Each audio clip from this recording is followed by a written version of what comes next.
What's going on, everybody? This is Living in Arizona Now, and today we're headed out to Yuma from Phoenix. We're going to stop at some of the small towns along the way. Some of those that you can expect to see in this video are going to include Litchfield Park, which is on the west side of Phoenix, also Buckeye, and then we'll go down towards Gila Bend and hit some of the smaller towns. And again, we're just progressing all the way down into Yuma, and we're going to end in San Luis, right there on the border with Mexico. Now we're going down Loop 303 headed towards Litchfield Park. This is the main highway getting out of Phoenix, where you connect with the I-10, eventually heading over to the I-8. Here we are in Litchfield Park now. As you drive along the 303, you'll see a lot of different factories and facilities being built, mainly the semiconductor factories that are built, but also, because of that, they've brought in the new jobs, which brought in the new developments. So you see a lot of development taking place on the west side, Litchfield Park, along with Goodyear, and then some of the other areas right here at the base of the White Tanks. But very nice communities, very green, golf courses around. So if you haven't already checked out Litchfield Park and you're looking for a place to consider moving, hey, come out here to the west side of Phoenix. Great prices too. They have a variety of different styles. They have low income, which is more cheap accommodation and homes. And then they have more of the mid-range, multi-use, single-family homes. And then you have some of the luxury homes that are a little bit higher end. And those luxury homes are much more affordable than something you'd find in, say, Scottsdale or the other side of town. Now, you'll notice also the freeways are in pristine shape. Even though they're about 20 years old, they were just built so good. These freeways out here on the west side, in particular, the I-10, the 303, and the Loop 101 that you'll see out here on the west side, in really good shape. Also, you'll notice a lot of farming and agriculture goes on out here. Some of the main cash crops out here are going to include corn. You're also going to see cotton fields, alfalfa, and they do have some hay out here also for all the horses. And as we continue to progress towards the west side of Phoenix, eventually leading out towards the I-10 and onto the Highway 8, we end up in Buckeye. Now, Buckeye is another place that grew very quickly in Phoenix. It's kind of slowed down. They have a very nice community out here called Verado. So if you're looking for a luxury community on the west side, they also have the Four Seasons out here right at the base of the White Tanks. Check out Buckeye. But the majority of Buckeye is actually farming and agriculture communities, and that's on the south side of the I-10. You'll see that predominantly. Buckeye has a population of around 100,000 people, and since 2000 it's been considered one of the fastest growing cities in the United States, and it's only 14% built out. So it's a big plot of land that kind of occupies the area where three different rivers collide here. You have the Salt River, the Gila River, and the Agua Fria River all coming together right here in Buckeye, which actually makes it for very rich agricultural soil. That's why they have so much farming here, is because the three rivers, before they dammed them up, used to all meet right here in Buckeye. So now you understand why Buckeye is the way it is. So you can expect to find a lot of different ranch homes, but also you're going to find those trek homes, those homes that are like cookie cutters, one after another. Those keep getting built, and that's what's actually leading to the surge in population out here in Buckeye, is these trek homes that they keep building in these communities. You can call them master plan communities, and that's what they really are.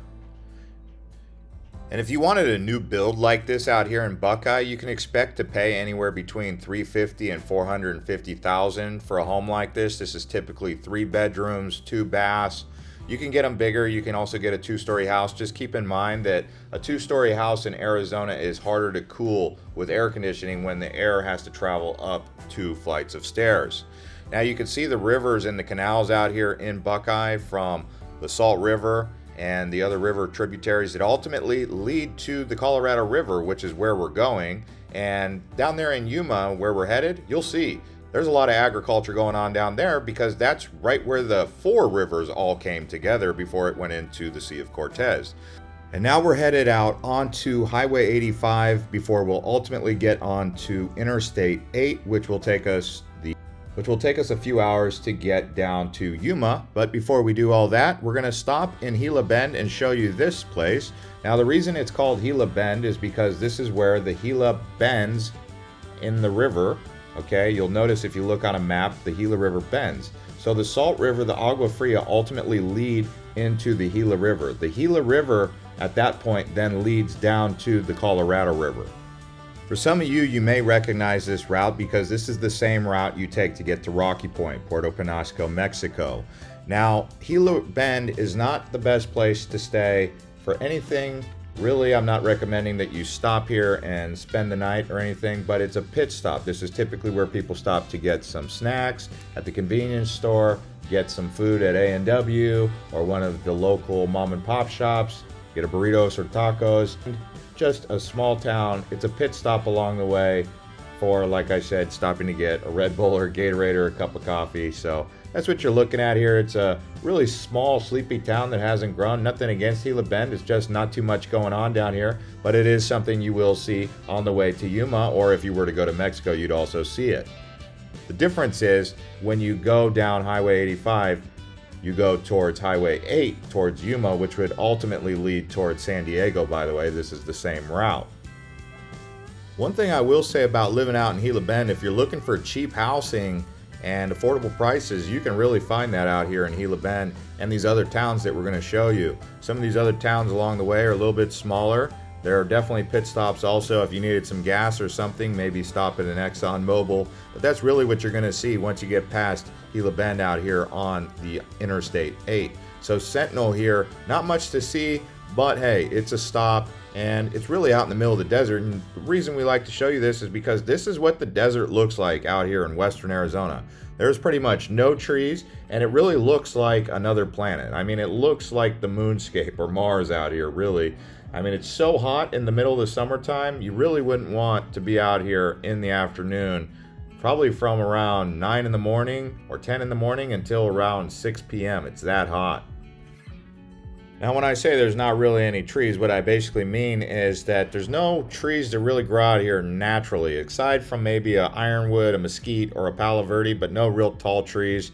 For the most part, it's just like sandy, gravel, dirt with some tumbleweeds. That's what you're going to see in most areas. But wherever there's civilization, there's usually like an aquifer, or there's, you know, some way for people to irrigate and grow trees. But for the most part, no real natural plants growing out here other than shrubs.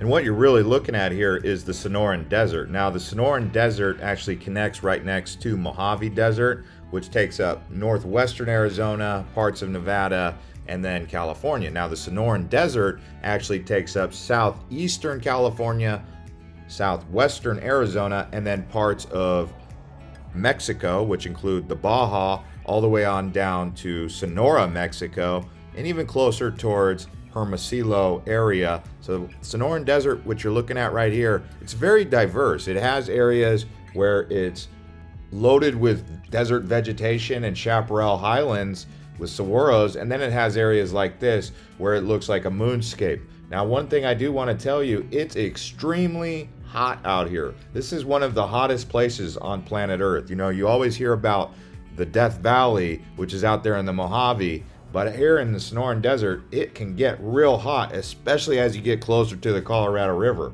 I mean, Yuma on any given day in July or August can reach around 120 degrees, 121, 122.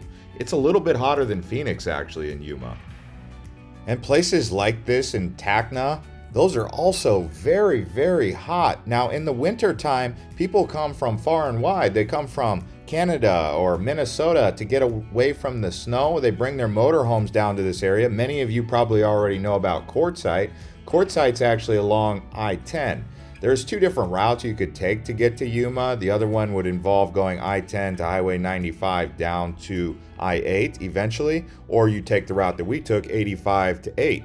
But this area is really popular with people with motorhomes who come out here to basically escape the frozen tundra, and they can come out here and basically plop on a piece of land for cheap, sometimes even free. I think they're squatters, but there's no real cities out here, so Most people just create these motorhome cities out here. Most of the structures you're going to see out here really are very old, so it doesn't get much urban rejuvenation out here, you know?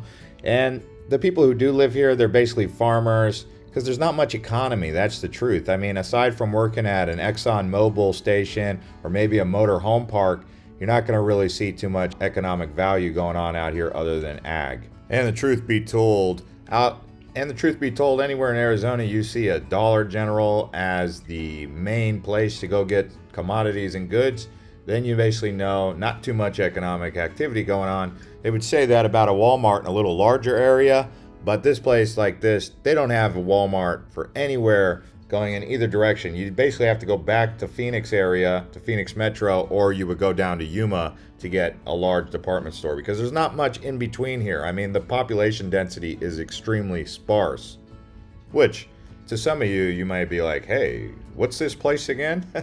Because some of you like to get out of the big city, but living out here, it's really tough, especially in the summertime. Although they do keep building those mobile homes, and as you can see, here's a look at some of those motor home parks. Even here in the summertime, people still squat and stay out here. They pay the going rate, and you'll see lots of these motor homes. And these motor home parks, you should see them in the wintertime. I mean, it's like another city that just pops up out of the middle of nowhere.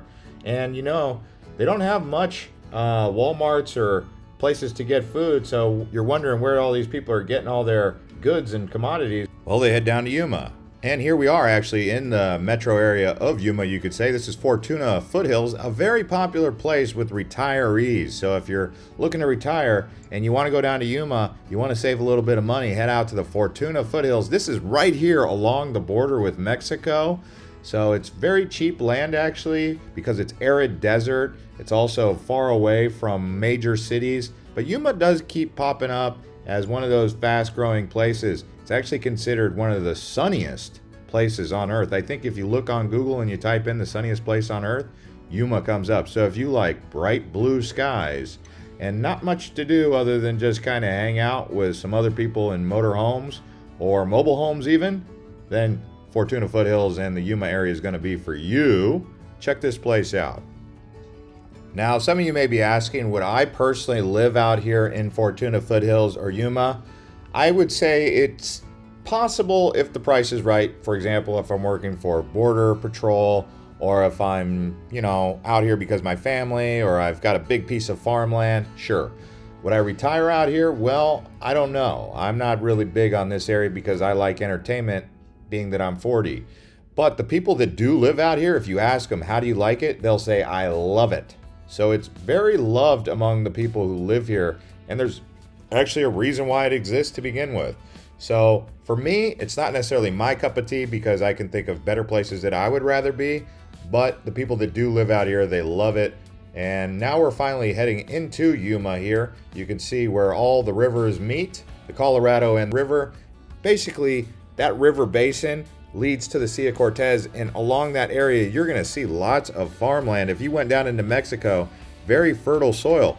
Actually, on the other side of the border is going to be San Luis Rio, Colorado, which is a large Mexican city actually. It's big, about as big as Yuma. Yuma population is around 100,000, but if you include the metro area of Yuma, it's pushing over 200,000, making it the third largest metropolitan area in Arizona actually. But the towns that you're going to want to take note of while you're out here in Yuma are going to be San Luis, Arizona, and then some of the border cities in Mexico. And this whole area has a lot to offer for those who are doing farming, really. There is some military down here, and they have proving grounds. They also have military activity that you'll see out there. Even though it's really hot in Yuma, they do have golf courses, especially for the retirees. But here we are in downtown Yuma. It's actually a very walkable downtown area. Some places people like to go are going to be the Spaghetti House Museum and Gardens, the jewel of the historic Yuma area. And then you can see some 19th century adobe homes around here. Really a historical downtown area. And the main reason it ever existed was because of its location right here where the Gila River and the Colorado River meet, and then also connection with California right here and Mexico, making it really just a great junction or a corridor for so many things. So that's really what established Yuma, but mainly the farming, you could say. The ag is very important here. I would say Yuma is becoming a bit of a boom town. It's starting to notice a bit of a growth spurt with population. People are moving here. It's taking on a lot of government officials. There's a lot of government activity in Yuma. You also see that if you go across the border into California and places like El Centro. And the border has been getting beefed up, and Yuma is considered one of those primary areas where the government is just setting up shop. So that's a big industry out here. You might be coming out here for the ag, but a lot of people are coming out here to work for the government these days. So it is the third largest metro area, but Yuma, the town itself, is actually the 11th largest city in Arizona if you just talk about Yuma. And the main reason for that is going to be because of Phoenix Metro having suburbs like Scottsdale, Mesa, Gilbert, Chandler, all ranking above Yuma. But those are considered Phoenix Metro, right? Including Glendale and some of the other west side towns like Peoria. But out here you have the Arizona Historical Society Museum. It's only 109 years old, but if you actually notice, they do have a Yuma International Airport. So anytime you have an international airport, that tells you something. That tells you that the city is on its way to go in the up and up. So if you want to live in the sunniest city in the world, that's what the name is for Yuma, then hey, come on down here and check it out because you're going to be in the sunniest place on earth. The average price for a home in Yuma is around $280,000. If you wanted the average median listing price, it's around $359,000. So you can still get affordable housing out here. And like I said, if you wanted to bring your mobile home, or if you wanted to bring your motor home down here or get a mobile home, you're going to save a lot more money as well. There might be fees and costs at each one of those parks, though, that could drive up the price on that expenditure, though. And of course, the big ticket in town is the Colorado River, although it's mostly dried up by the time it gets down here, especially in the summertime. Maybe in the winter you'll see a bit more water.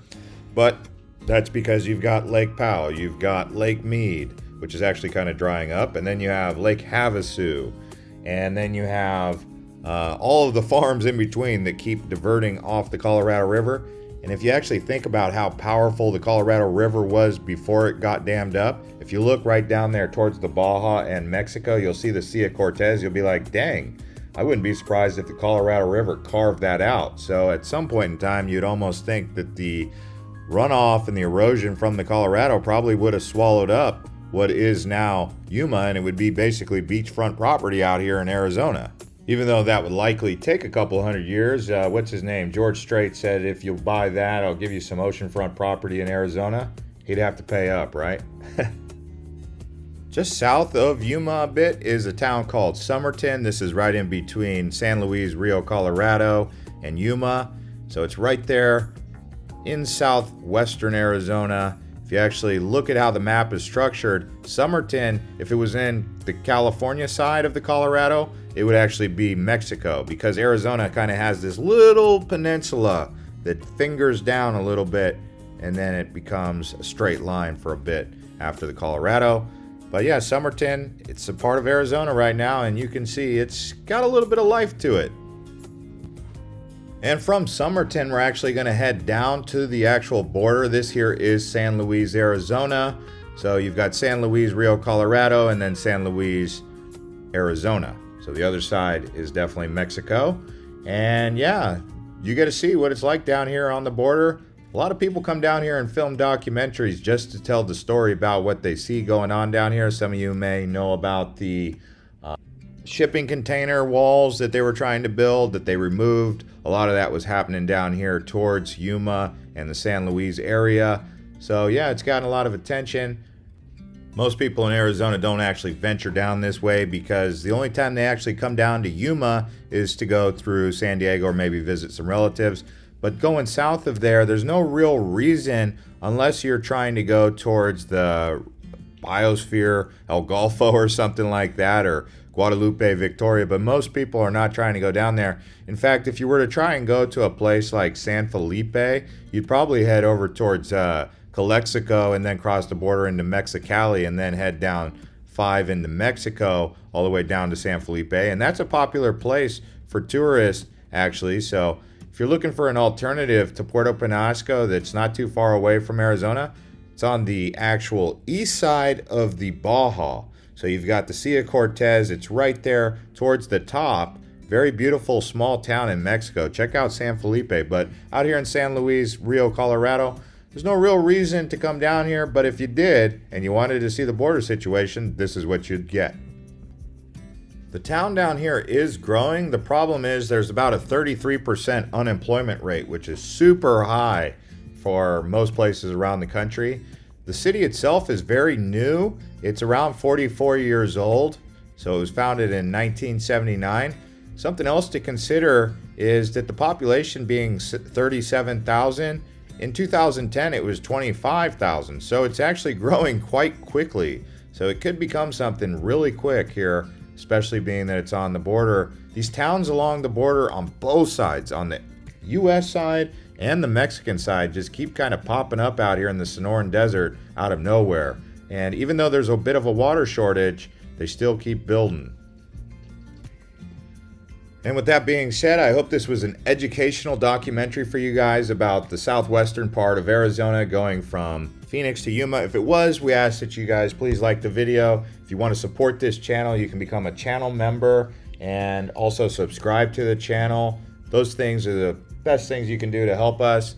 And watch some more of our other videos. We'll put some links here. If you guys really love small towns, I'll put a link to one of my favorite small town videos that we made. And then also another Southern Arizona video that we did, where we did a road trip showing you kind of the central Southern Arizona part, as well as southeastern Arizona, which is Bisbee and Tombstone, just south of Tucson and Tubac and whatnot. So we'll see you guys on the next one. Thanks for watching.